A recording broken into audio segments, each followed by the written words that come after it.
So when we are training with our dog,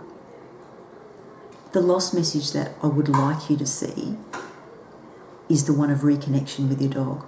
because that is going to be the antidote to fear and anxiety in your dog. And it's going to be the one that